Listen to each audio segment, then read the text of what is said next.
디모데후서 2장 3절과 4절입니다. 너는 그리스도 예수의 좋은 병사로 나와 함께 고난을 받으라.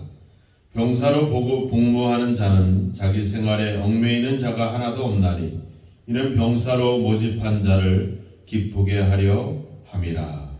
아멘.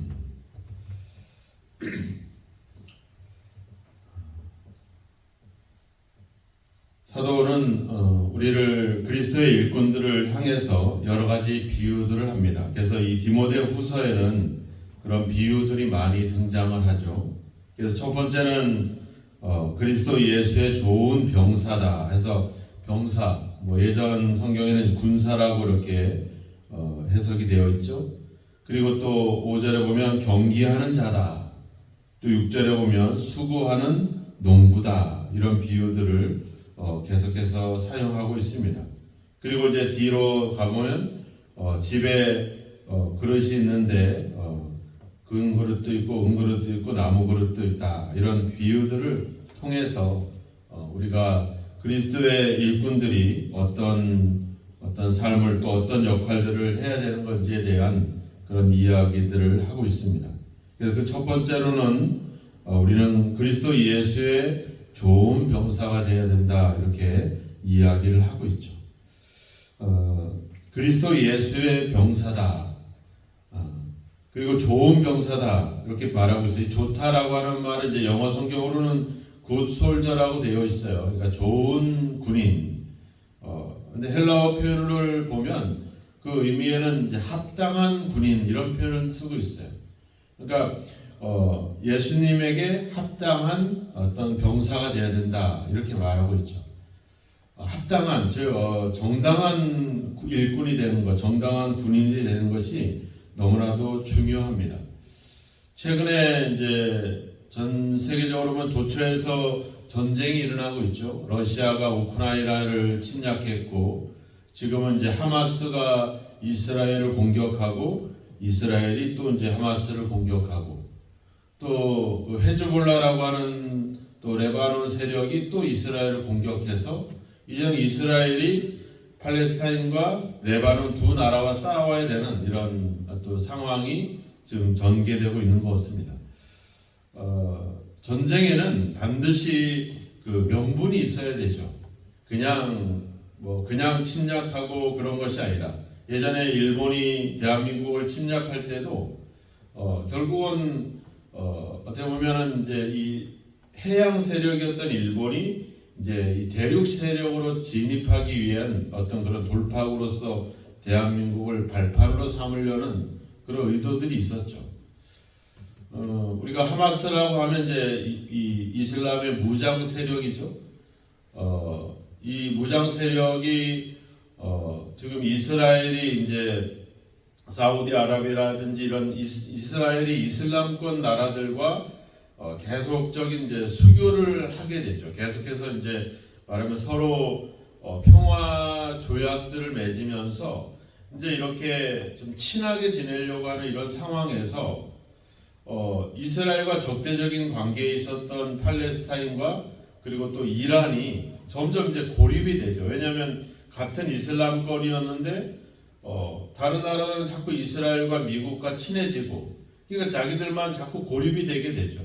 그러니까 이제 이 무장 극단적인 세력들이 이제 그런 분위기들을 깨고 다시 이제 이 전쟁의 긴장을 통해서 다시 한번 원래 자기 편이었던 사람들을 자기 쪽으로 몰아오게 하는. 지금 이제 북한이 그러고 있잖아요. 종종 매일 이 미사일을 쏘잖아요. 이제 그런 핵실험들을 하고. 그게 왜 그러겠어요? 결국은 우리가 미국과 대한민국과 이런 어떤 나라들과 싸우기 위해서 우리는 더 똘똘 뭉쳐야 된다. 이런 분위기를 이제 그런 어떤 무기나 이런 것들을 통해서 그런 분위기를 만들어 가는 거죠. 자, 이제 그런 거는 각자 나라의 입장이기 때문에 다른 이해가 다를 수도 있죠. 그런데 우리가 보면 하마스가 이스라엘을 공략할 때 막 축제를 하던 그 민간인들 거기에 총을 난사를 하고 그 자리에서 막 260명이 막 죽고 막 이런 일들이 일어나잖아요. 또 지금 한 100여 명이 납치를 하고. 근데 문제는 거기서 또 그들의 가지고 있는 소지품이나 이런 것들을 약탈을 하고. 명분은 자기 민족, 자기의 독립 이런 것들을 향한 명분인데 결국에는 약탈을 하고 민간인들을 학살을 하고 납치를 하고 이 자체가 그 명분을 잃어버리는 거죠. 옛날에 LA에서 흑인 폭동이 일어날 때 그 백인들에 대한 차별 때문에 폭동이 일어났잖아요, 그죠? 근데 결국은 폭동을 하면서 상가를 약탈을 하고 뭐 그런 물건들을 훔치고 그러면서 스스로 자기들이 갖고 있는 그 명분을 잃어버리게 되는 거죠. 그래서 오늘 우리가 예수 그리스도의 좋은 병사가 되기 위해서 4절에 보면 나와 있죠. 자기 생활에 얽매이는 자가 하나도 없다. 그리스도 예수의 좋은 일꾼은 결국은 자기 생활, 자기 중심에서 벗어나야 된다라고 하는 거죠. 그러니까 그런 욕심을 자기의 탐욕을 채우고 그것을 약탈을 하고 관련 없는 사람들을 해치고 이런 일들이 결국에는 자기들이 갖고 있는 그 명분들을 잃어버리는 거죠. 뭐 여기서 이제 너는 이렇게 말하고 있으니까 디모데를 지적하는 거겠죠.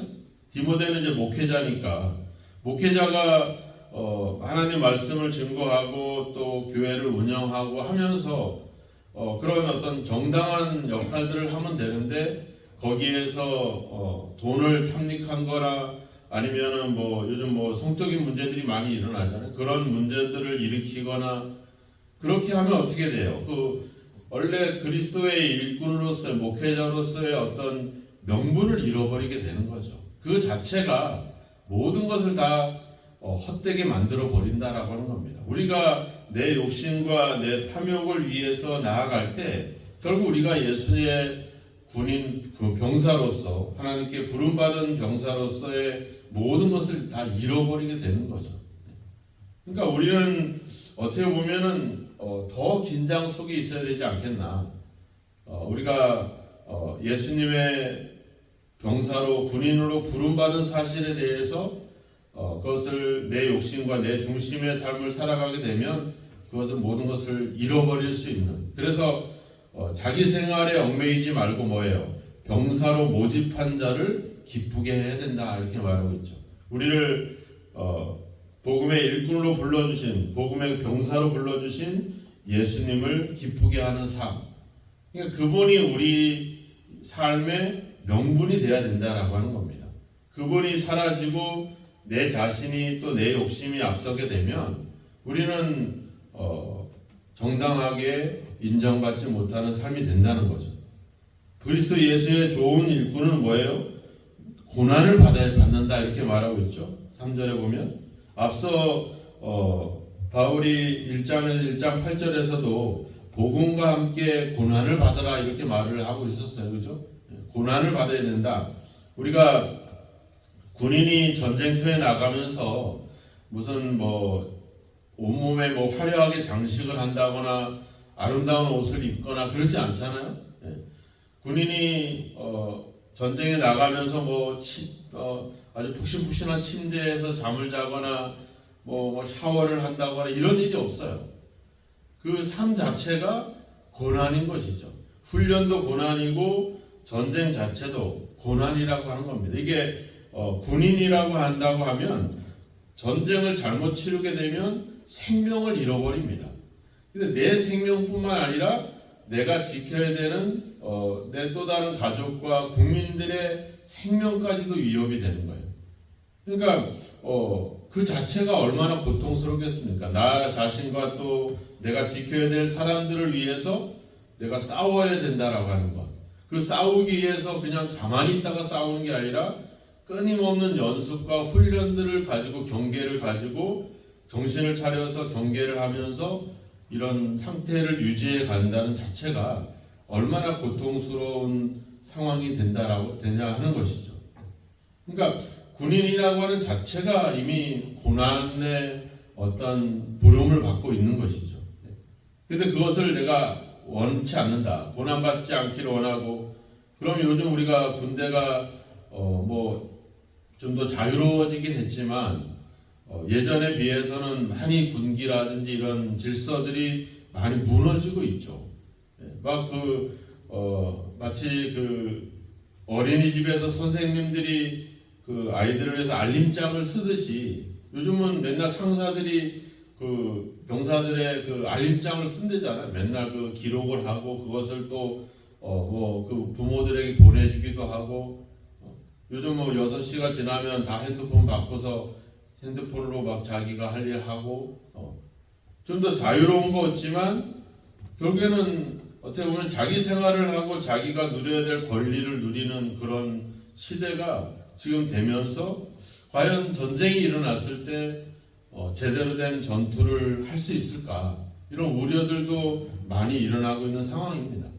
그러니까 군인이 고난을 피하려고 하고 군인이 고난을 받기를 주저하고 있다면 그 자체가 어떤 역할과 사명을 잃어버리게 되는 거죠. 우리가 디모데가 에베소 교회에서 그 큰 교회에서 사역을 하면서 고난을 피하고 핍박을 피하고 대적하는 자들과 싸우는 것을 피하고 항상 편안하게 안주하고 한다면 그것은 결국 그리스도의 병사로서 합당한 모습이 아니라고 하는 것이죠. 그래서 고난을 받는 것. 그래서 성경은 그리스도의 일꾼들이 끊임없이 이런 고난 속에 있는 점들을 우리는 늘 발견을 하게 되는 겁니다. 그래서 우리는 그리스도의 좋은 병사로서 고난받기를 주저하지 않아야 된다는 것. 또 하나는 자기 생활에 얽매여서는 안 된다는 것. 또 하나는 자기를 모집한 자를 기쁘게 하는 것. 모집한 자의 뜻을 따라 살아가는 것. 이것이 너무나도 중요한 것입니다. 성경에 기록되어 있지 않지만 우리가 그리스도의 좋은 군사가 되기 위해서 우리가 해야 될 중요한 역할이 또 하나 있죠. 그것은 바로 우리가 무장을 하는 겁니다.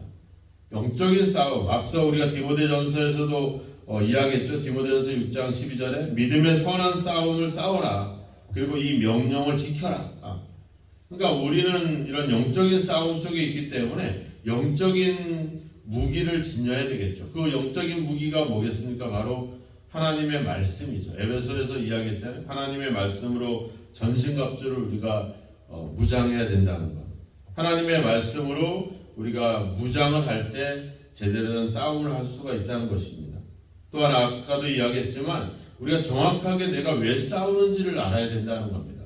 명분이 정확하게 있어야 된다는 거죠. 명분을 잃어버리게 되면 결국에는 내 욕심과 내 탐욕을 채우게 되고 거기에는 약탈을 하게 되고 무모한 사람들의 생명을 해치는 이런 일들이 벌어질 수밖에 없다는 겁니다. 그래서 내가 싸우는 싸움이 어떤 싸움이냐, 이 싸움을 정확하게 우리가 알아야 된다는 거죠. 우리는 이야기했잖아요. 우리는 어둠의 세력과의 싸움이다, 사탄과의 싸움이다, 이렇게 성경은 우리에게 이야기하고 있었습니다.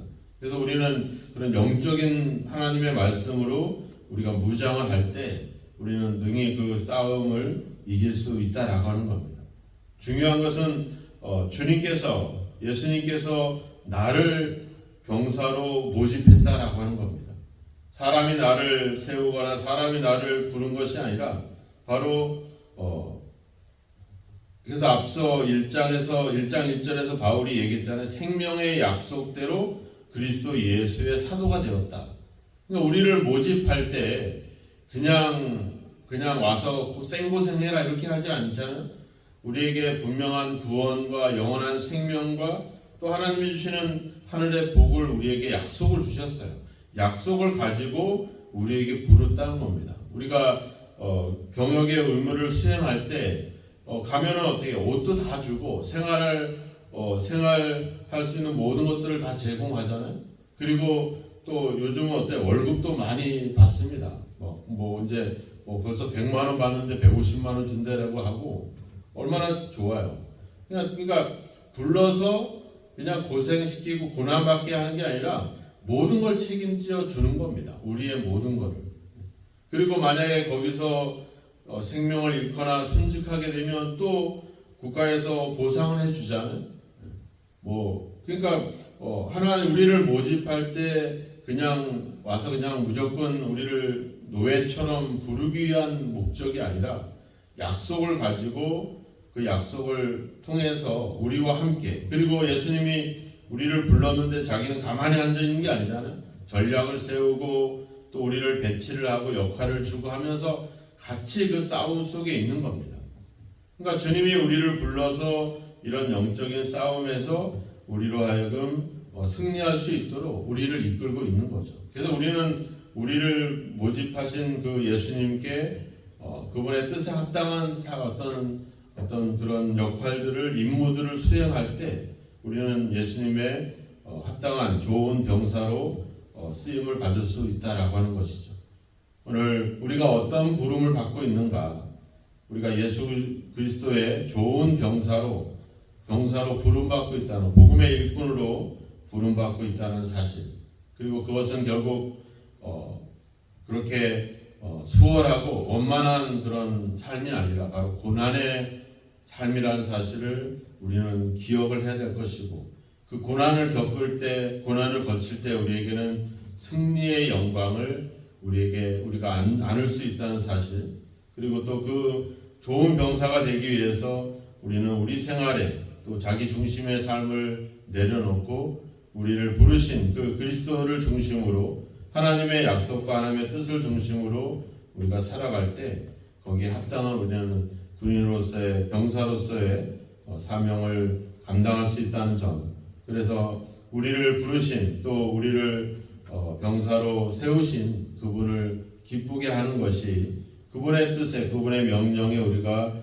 순종하는 것이 우리가 해야 될 합당한 모습임을 기억하고, 오늘도 우리가 생활할 때 내 생각, 내 욕심대로 살고 있지는 않은가, 내가 얼마나 예수 그리스도를 기쁘게 하며 그분의 뜻에 합당한 삶을 살아가고 있는가 하는 점들을 돌아보시고, 무엇보다도 이 세상 속에서 이 어둠의 세력과 영적인 이 선한 싸움 속에서 우리가 여전히 고난 속에 있음을 기억하고 고난을 피해서 안주하고 숨어들려고 한다면 더 위험해질 수가 있습니다. 예수님과 함께 정면으로 고난을 극복하고 우리가 이 영적인 싸움을 싸워야 될 줄로 믿습니다. 오늘 우리가 그리스도의 병사로, 군사로 부름받은 사실들을 기억하고 우리가 어떤 역할들, 어떤 임무를 수행해야 될지를 여러분들이 기억하시고 하나님의 뜻에 합당하도록, 또 주님을 위해서, 주님의 그 부름을 위해서, 또한 복음이라고 하는 이 중요한 명분을 위해서, 또 우리 이웃의 생명을 구원하는 이 놀라운 사명을 향해서 여러분들의 역할과 임무를 성실하게 수행할 수 있는, 그리고 주님을 중심으로 주님의 뜻에 늘 순종하며 살아가는 그리스도 예수의 좋은 병사로 살아가는 귀한 삶이 있어지기를 주님의 이름으로 축원합니다. 기도하겠습니다. 하나님 아버지, 감사합니다. 우리가 때론 준비되지 못하고, 때론 아버지 한 주여 연약함에도 불구하고 복음을 위한 아버지 주여 그리스도의 병사로 우리를 부르시고 세우신 것을 감사합니다. 이제 아버지 한 주여 우리가 영적인 싸움을 위해서 끊임없이 아버지 그리스도의 말씀으로 무장하게 하시며, 아버지 한 주여 늘 아버지 영적인 훈련과 연습을 통해서 아버지 한 주여 이 싸움을 준비할 수 있는 준비된 아버지 주의 일꾼들이 될 수 있도록 인도하여 주옵소서. 주님께서 우리를 부르시고 우리를 복음의 일꾼으로, 복음의 군사로 우리를 불러주셨사오니 이제 아버지 우리 생활에서 얽매이지 않게 하시고 우리의 생각과 우리의 욕심과 우리의 생각이 중심이 되지 않게 하시며, 우리를 부르신 그리스도를 중심으로 그분의 뜻에, 그분의 명령에 온전히 순종하며 나아가는 저희들의 삶이 되도록 주여 인도하시고 함께 하옵소서. 오늘도 계속되는 이런 영적인 싸움과 어둠의 세력과의 아버지 한 주여 그들과의 영적인 싸움을 위해서 오늘도 좀 더 아버지 주여 영적으로 깨어있게 하시고 긴장하게 하시며 하나님의 말씀을 가지고 능히 아버지 대적할 수 있는 아버지 용기와 믿음을 우리에게 더하여 주시기를 간절히 원하고 소망합니다. 우리를 군사로, 병사로 불러주셨사오니 우리에게 필요한 모든 것들을 채우시고 또 아버지 공급해 주실 것을 믿습니다. 주님과 함께 이 영적인 승리자로 끝까지 남을 수 있도록 오늘도 아버지 하나님 주여 이 고난의 삶을 아버지 이겨낼 수 있도록 주님을 의지하고 주님의 말씀으로 온전히 아버지 순종하며 살아가도록 우리를 붙잡아 주시고 인도하여 주옵소서. 그래서 오늘도 우리가 우리의 삶을 통해 순종을 통해 예수 그리스도를 기쁘게 할 수 있는 귀한 삶이 되도록 우리를 인도하시고 우리와 함께하여 주옵소서. 예수님의 이름으로 기도하옵나이다. 아멘.